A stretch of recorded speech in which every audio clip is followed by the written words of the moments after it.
It usually happens when everything is quiet. You're lying in bed, replaying a conversation that never happened. You say the perfect line. They respond exactly how you expected.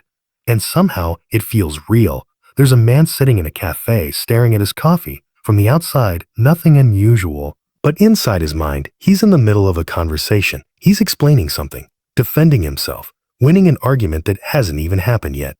10 minutes pass. In reality, no one spoke to him. But mentally, he just lived an entire interaction. And if you're honest, you've done this too. Some people move through life almost entirely in the present. They react to what happens. They speak when spoken to. They think after the moment passes. But others, they live twice. Once in reality and once in imagination. Before a conversation happens, they've already rehearsed it. After it ends, they replay it, rewriting every detail. They don't just experience life. They simulate it. Here's the uncomfortable truth. The more intelligent and self-aware a person is, the more likely they are to live inside these imagined scenarios. Not because something is wrong with them, but because their mind is trying to predict, control, and optimize reality. But in doing so, it quietly replaces reality. Psychologists call this a mental simulation or a counterfactual thinking. It's your brain's ability to construct alternative versions of reality, things that could happen, should have happened, or might go wrong. Research shows that the human mind spends a large portion of time in this state, wandering, simulating, projecting, and it's not random. Your brain is building models of the future. It's asking, what if this goes wrong? What should I say next time? How can I avoid regret? In fact, studies suggest that imagining future scenarios can strongly influence your emotions, sometimes even more than remembering the past. That's why a fake conversation can make your heart race like it actually happened. There's something even more unsettling. Your brain doesn't clearly separate imagination from reality.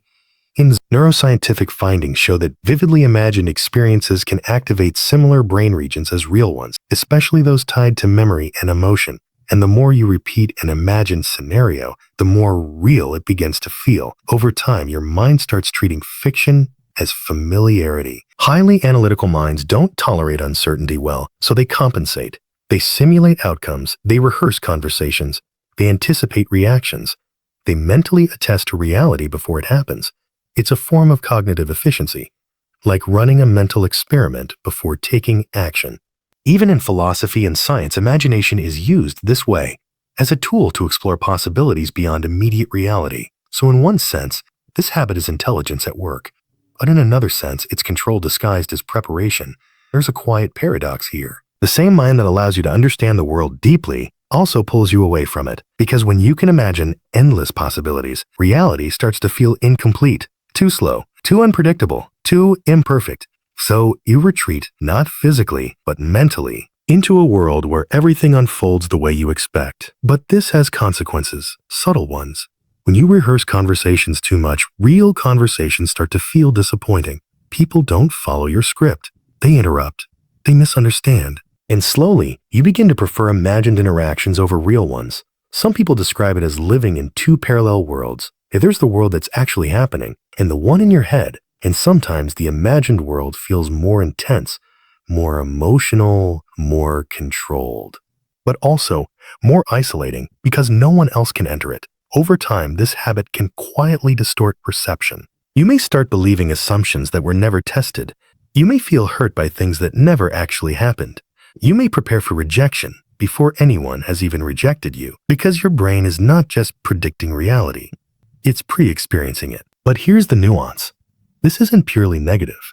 Imagination is also what allows humans to plan the future, solve complex problems, build empathy, create meaning. Even daydreaming has been linked to creativity and emotional regulation.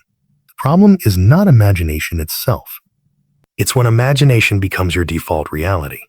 So the question is not, why do smart people imagine fake scenarios? The real question is, when does imagination stop being a tool and start becoming an escape? Because the mind is powerful. It can simulate entire world, but life only happens in one. And the more time you spend living in imagined moments, the more real moments you silently miss. In the end, intelligence is not just the ability to think deeply. It's the ability to return to what is actually happening right now.